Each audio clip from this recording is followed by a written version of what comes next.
Olá, simpáticos, tudo bem com vocês? Bem-vindos de volta à minha biblioteca e hoje nós vamos estudar isso aqui.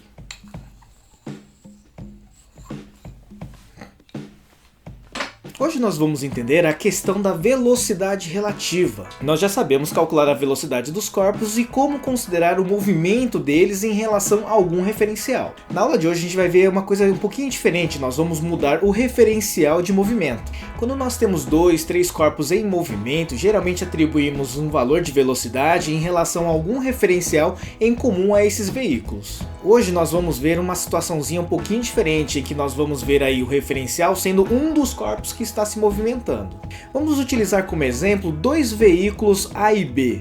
Veja o fio. Considere que nós temos um veículo A a uma velocidade de 100 km por hora e um veículo B a uma velocidade de 80 km por hora. Note que essas velocidades são todas velocidades em relação ao chão. Quando falamos de velocidade relativa, geralmente estamos a fim de ver como que um veículo enxerga o outro. Por exemplo, como o B enxerga o A se aproximar dele ou como o A enxerga o B se aproximar dele. Para se calcular a velocidade relativa, nós utilizamos a seguinte fórmula. A velocidade relativa de A em relação a B é igual à velocidade de A menos a velocidade de B. Note que na nossa continha, nosso resultado seria 100 menos 80, ou seja, igual a 20 km por hora.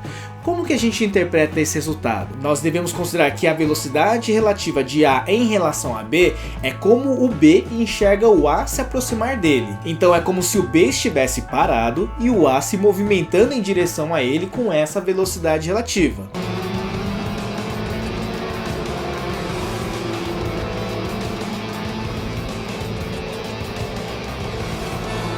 Ou seja, 20 km por hora. Dessa forma, nós também podemos mudar o referencial e calcular a velocidade relativa de B em relação a A. Veja só como é que fica. A velocidade relativa de B em relação a A é igual à velocidade de B menos a velocidade de A, ou seja, apenas invertemos a ordem da diferença das velocidades. Só que aqui nós temos um grande detalhe. Agora o resultado que nos vai dar vai ser menos 20 km por hora. O que esse sinalzinho negativo vai trazer de diferente? Esse sinal negativo ele está mostrando o seguinte: nosso referencial agora é o A.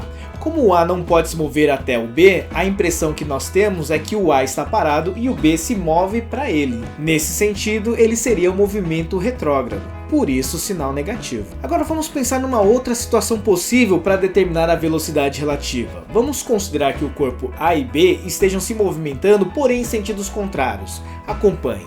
Nesse caso, o A continua se movimentando para a direita e o B agora se move para a esquerda, mas ambos com as mesmas velocidades em módulo. Veja que a nossa fórmula de velocidade relativa também não se altera, sendo que a velocidade relativa de A em relação a B vai ser a velocidade de A menos a velocidade de B. No entanto, nesse caso, como o B agora tem sentido contrário ao que tinha antes, ele vai apresentar sinal negativo.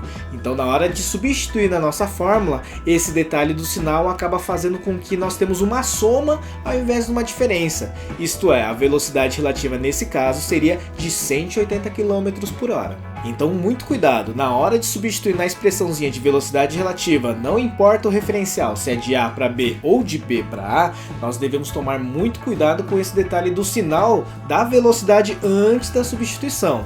Quando o nosso movimento é progressivo, a velocidade é positiva, e o nosso movimento é retrógrado, a velocidade é negativa. Em linhas gerais, nós podemos resumir da seguinte forma: a velocidade relativa quando os veículos estão no mesmo sentido é dada pela diferença das duas velocidades.